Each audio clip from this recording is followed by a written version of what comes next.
Dagmar Schuller is CEO and co-founder of audEERING.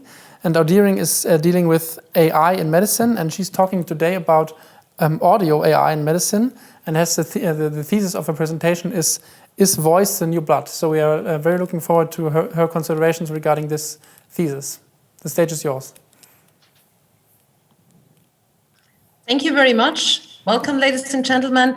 And thank you very much for the nice introduction. I'm very happy that I can present a thesis or theory that is not that much fictional, actually, but rather coming into reality every day more and more. And I'm going to share my presentation because what we are going to talk about today is, as already suggested, is voice the new blood? Actually, voice can be really helpful when we are coming to diagnosis and also monitoring of certain diseases. And it also is a very vital part when it comes to market disruption for health AI. The reason is quite simple. Firstly, voice can be actually recorded and monitored very simply with just one sensor. That's the microphone. And the microphone is in almost every device, hearable, wearable, smartphone, tablet that you nowadays can imagine. And the quality of the microphones are that well that we can retrieve a lot of information out of the human voice already with those type of standard microphones. And we do not need any type of lab environment. That's just one of the reasons. I'm going to come to a couple of others. But before I come to that, I would like to just introduce a little bit what we can do with actually capturing audio AI and our voice, what we can read out of our voice. Because voice is much more than just the spoken words.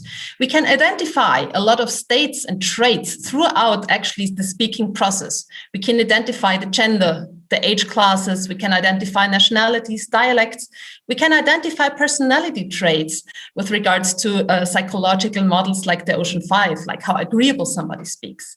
We can identify different type of states of the speaker, whether you have drunken alcohol, whether you're intoxicated, whether you have got a lot of cognitive load at the moment that makes you speak differently. We can identify emotions throughout how we speak. We can identify irony and any type of different thing that might actually change the way what you say and actually makes it much more important how you say something in order to really understand what somebody wants. And also, and that's the main big part, we can identify health information with regards to that. But how do we do that? Actually, when we are talking, it's not a very easy process, although it might seem something like very familiar to us when we speak, when we talk to somebody. It's actually a very complex production system. And a lot of information is actually stored in how we produce our speech. First of all, we have got the motoric functionalities. A vast series of muscle groups is actually associated with the speech production, like the vocal folds, the vocal cords, the tongue, the cheek muscles, the breast muscles, a lot of muscles that are actually vital for even producing the speech. If some of them are not functioning correctly, or if there are dysfunctions in these muscle groups, you can hear it. Even if it's very small, an algorithm can detect it very easily out of the speech signal. The second big part is the cognitive procedure. Those type of muscle groups have to be controlled, and this is done by our brain. So basically, if you're fatigued, if you're sleepy, or if you have, for example, fever or any type of other cognitive load or stress, you speak differently than you would because if you're healthy, because basically you cannot control the muscle groups anymore and you have got more difficulties to articulate. And the third big part that we can look at is the physiological aspects.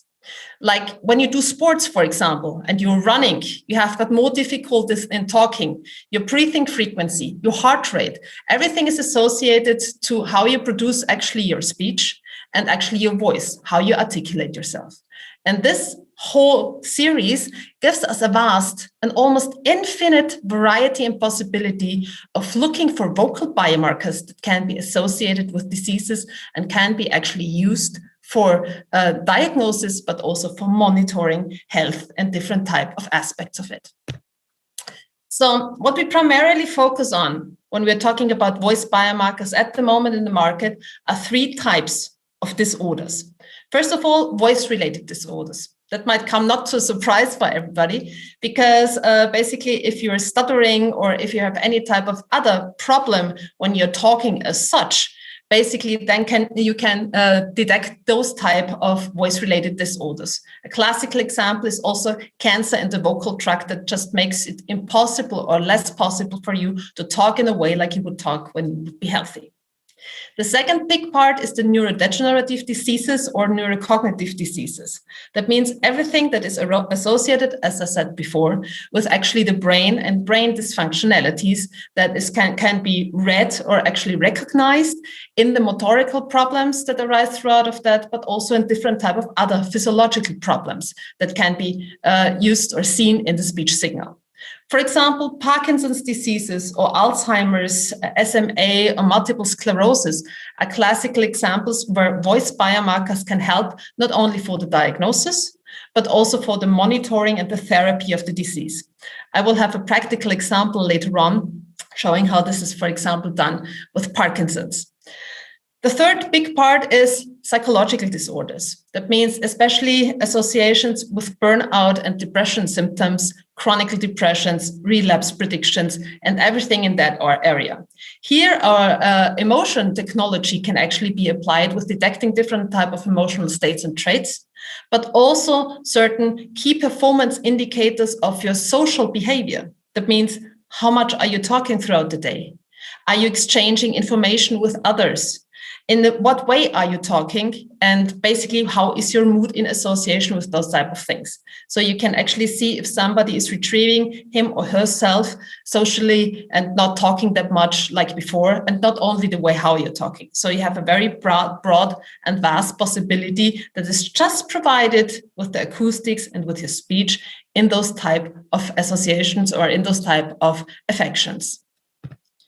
So the biomarkers and capabilities that we can actually see here, if you want to have it in a practical way, is we can detect, for example, the variety of speech and pause distribution. This is, for example, a vocal biomarker that we use in our actual COVID-19 detection out of voice, which I'm going to show you also a little bit later. Then the intonation, the prosody is something that is very important. The global and local pitch characteristics and alignment of the pitch and the energy. This is something, for example, that is especially associated with the vocal folds and the vocal cord here, that actually is doing some synchronized swinging when you are healthy, but in sometimes, especially for example with COVID-19, we can detect that it's not synchronized that much anymore when the speech is produced. The rhythm is also something that we are looking at, and also the voice quality that basically gives you the possibility to look at jitter and shimmer, where we can see how basically those type of functions work or not. And then, of course, the timbre, the color, or the spectral statistics.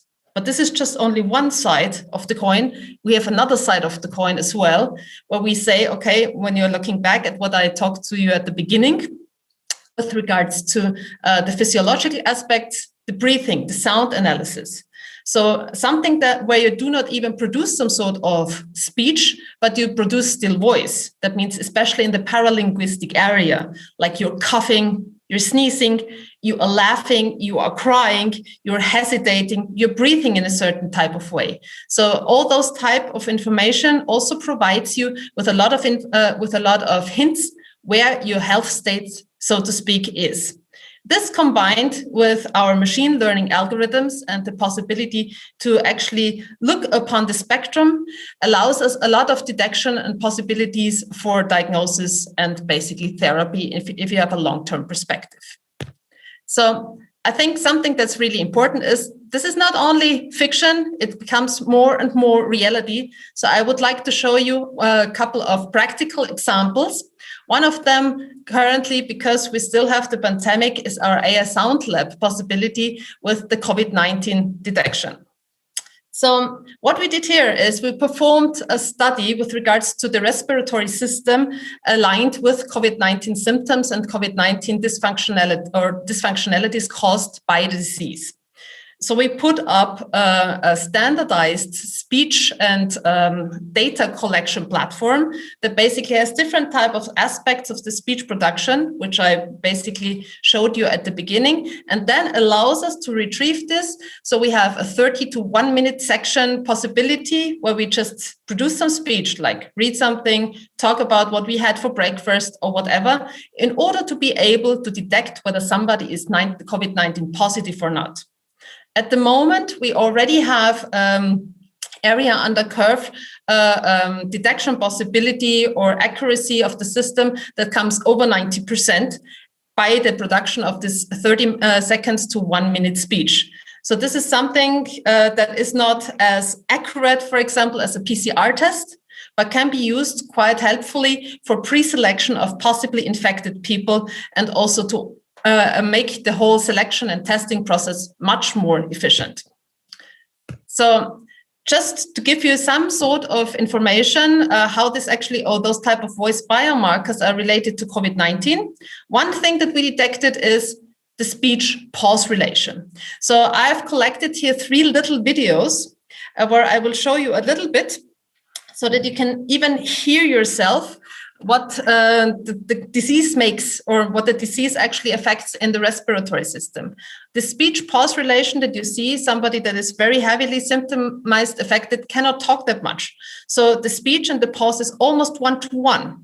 And even in this, which you can hear, which you can hear quite well in that section. Anyone who's thinking, taking any chances, just take a look at me. I'm in the intensive care unit. So basically, this is a British moderator who has been infected by COVID-19 and had to go to the intensive care unit. You see also in the signal here that the speech and the pauses are almost the same. So she has enormous difficulties in breathing and also in talking. This is already when she's recovering. I am recovering really well. As you can see, I'm breathing better. I'm not coughing. And my body, because But also in this example, you already hear that she still has some difficulties in breathing, that she needs to make more pauses, and but the speech and pause relation is already a little bit better, but still not the way that somebody would listen or hear if you were completely healthy. And here we have the 3rd example where she has completely recovered. So. Hi, Colin. Thank you for having me on. I feel so much better today, and every time I hear that clip and see that clip was actually taken whilst I was in ICU. So basically what you saw here, is that the speech relation here is already quite long. So we have a very strong infection with 1-to-1, a little recovery with 1 to 5 to 1, and a 10-to-1 relation, for example, when somebody is really healthy or recovered. Of course, this is different from individual to individual, but the overall marker really suggests a big correlation between the speech and pause relation as one of the indicators out of the audio in the COVID pandemic. Another thing that you can hear quite well in examples with Donald Trump is intermitting coarseness. That means the respiratory system that is affected, especially here in the throat area, causes this coarseness that you can actually hear also quite well. So if you listen to the example from Donald Trump, where he has made a speech being not infected, and secondly, the one where he has had the infection, you can basically hear it also here. Today, the World Health Organization officially announced that this is a global pandemic. And the comparison? I came here, wasn't feeling so well. I feel much better now. We're working hard to get me all the way back. I have to be back because we still have to make America great again. We've done an awfully good job. So again, you can see also here in the spectrum, when you see the analysis visually, that the coarseness has different type of effects on the jitter and on the shimmer. That means that basically the frequency or the distance to the base frequency is quite different, and there is much more monotonous speech than it would be if somebody is healthy. You can also, with the AISoundLab test, basically hear different type of effects of the COVID-19 disease just in vocal sounds and just in forced coughing. I will give you also an example here. If you are listening to somebody who is healthy and he's holding a E as a vocal.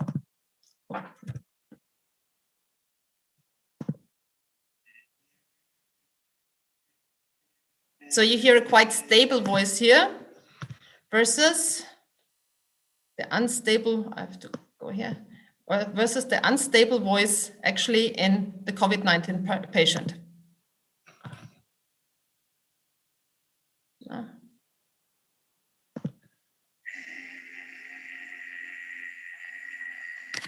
Which you can also see here quite well if you're looking at the spectrum. So the frequencies also in the forced coughing area is quite similar. So a forced cough from a COVID-19 positive person sounds quite different from a COVID-19 negative person. For example, we have the healthy person here.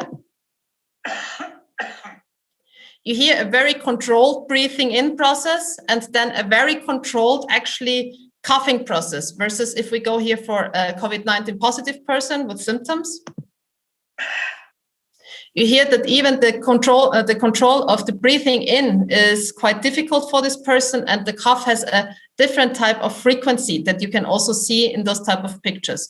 We analyzed, of course, also people who have are COVID negative, but also have symptoms, and those who have mild symptoms. In all ways, we can actually detect certain specifications related with a COVID-19 positive cough. So what we did in that respect was that we combined the information that we had out of the speech plus this sound events like the coughing plus the tests that we made, for example, with holding those type of vocals, and can predict with, as I said, good 90% accuracy whether somebody is COVID-19 positively infected or not with just 30 seconds to 1 minute audio test through your mobile mobile smartphone or tablet or whatever you have that has a microphone that actually can detect those type of things. So a very efficient way of actually at least pre-screening whether you could be COVID-19 positively affected.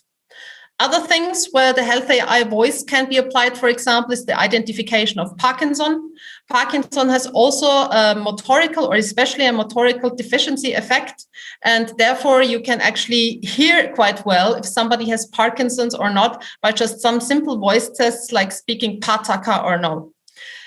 We have achieved a 92% accuracy in the 2-class problems between Parkinson and non-Parkinson patients, and also with a very short, like 15 to 20 second voice test. Others is also, for example, narcolepsy that you can hear as a cognitive disease quite well in audio AI, where you have possibly where we identified 3 classes with normal, narcolepsy with medication, and narcolepsy without medications. Here, the realistic predictions are a good 70% to detect this type of disease, just also from a very short information or very short audio snippet. In order to, for example, adapt medication, but in also order to go to a neurologist to diagnose this type of disease. And significant impacts that we, for example, had for the medication and retrieved is the intonation, the speaking rate, the quality of the voice, the articulatory precision, and especially the emotional markers as well. So coming to an end quite quick, why the voice biomarkers are really something where we can basically look upon in the future to have a very strong and very interesting field of not exploitation, but also of application. It's a mass deployable sensor, as I said, a standard microphone from a standard wearable, hearable, or also smartphone device can already be used. So no lab is necessary in order to make the first diagnosis or in order to enhance the therapy. It's very easy to access. It can actually be accessed via an app or via a certain platform. So anyone, any type and anywhere can access it, and you do not have to go to a special place to access it. It can be very easily implemented in the care process. Think about telemedicine, for example, if somebody already makes an appointment with a doctor, or if the doctor is asking for a pre-screening, like a short voice sample of 2 to 3 minutes, you can already identify certain aspects, not only of what the person has told you, but also how the person has told it to you. You can apply it for short and long-term measures and necessities, like diagnosis, like on the point or on the spot support for a certain decision-making process, but also for longer-term monitoring, looking at the data, looking at the developments, looking at basically a certain disease processes, make predictions, for example, for a certain relapse, and adapt medications and see how the interventions are working. You can easily combine and fuse this type of data with other sensors, like, for example, vision, or you have patches or any type of others that you basically use for intensifying and enhancing the prediction probability or also the accuracy in that respect.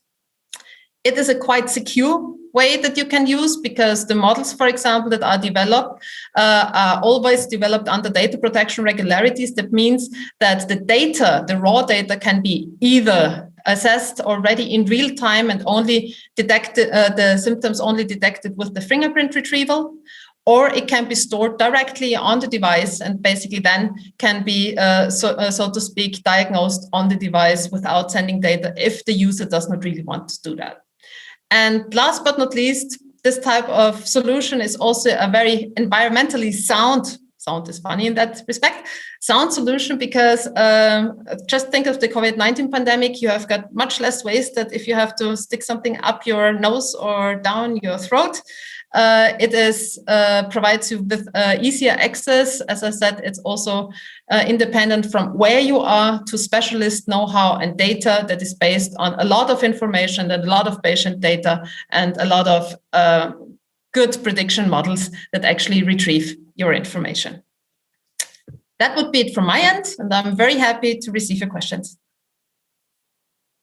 As we have a break now for 40 minutes, we can just use the time now, if you like, to ask two questions which were presented from the audience. The first question is regarding training data. So do you need a voice sample from a healthy person when you want to predict, when you have in the sample a person who's not healthy, or do you use training data from other persons to predict the health status? So do you need both the scenarios for a healthy, unhealthy patient to develop a solution? Well, the data that we actually have usually is data that is coming from different type of patients or a group of patients. So basically, the model is trained on, for example, when we take COVID again, is trained on negatively tested COVID people, and then we have the negatively tested positive symptoms COVID people, then we have the mild symptoms COVID positive people, and for example, the COVID positive heart symptoms people. So it's a broad or vast amount of data that a model, so to speak, is trained on. So if you receive this type of model, the predictions, if it's presented to new data or to a new patient, are quite accurate, even if it hasn't seen the patient before. Of course, the possibility later on, and this is something that is not that much used for diagnosis, but rather for therapy and interventions later on, is this individuality. This is where the whole trend is also going to. That means you have basically your own model that is basically trained on you, or especially on you, and sees also the difficulties and differences in your vocal speech behavior and production behavior. This is something that we are working on. For example, in longer-term studies, especially in the neurodegenerative area, where we try to receive samples from people before they already developed a certain disease in order to have a very early prediction possibility. Because otherwise, it's usually a class prediction probability where somebody who is healthy or not healthy. But the stage in between is always something where we need additional data, and this is then a long-term monitoring. But for the general fact, actually, the models should be able or are able to detect diseases with data from individuals that they have not seen before. That's actually the normal use case. That was a perfect answer, and there's also a link, and we can use the time if you want to ask the second question, which is addressed to personalized medicine. I think you touched it very good in your answer before, but if you want to go into this question too, feel free to give your considerations. Personalized medicine is, I think, from my perspective, one of the biggest possibilities that we have with this type of technology.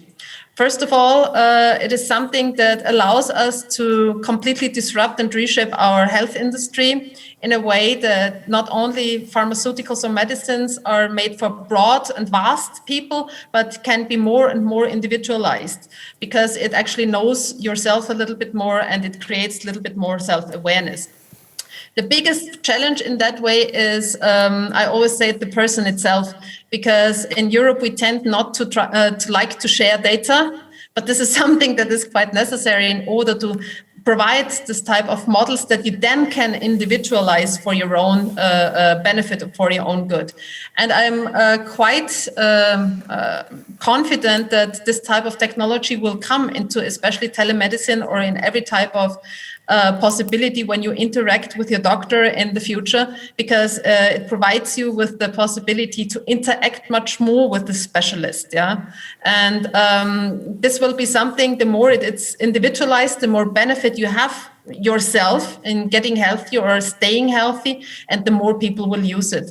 So I think the first thing that we need to do in that area is to shape the trust, that people try to trust this type of technology and try it out and experiment with it, and then they will see that the more they interact with it, the better the model gets, and the better that they can, or the more benefit they can receive, also especially in exchange with their therapist and with their doctor. So this is nothing that will replace a therapist or a doctor, but it will significantly reshape the process, how patient data and how the patient himself, very centric, will be aware of their own health state.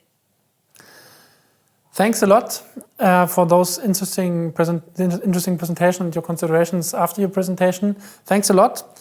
Nice for having you. And feel free to reach out to Dagmar Schuller if you have further questions during today and tomorrow. And see you soon. Thank you very much. And thank you also to the audience for all your attention and for the possibility to present.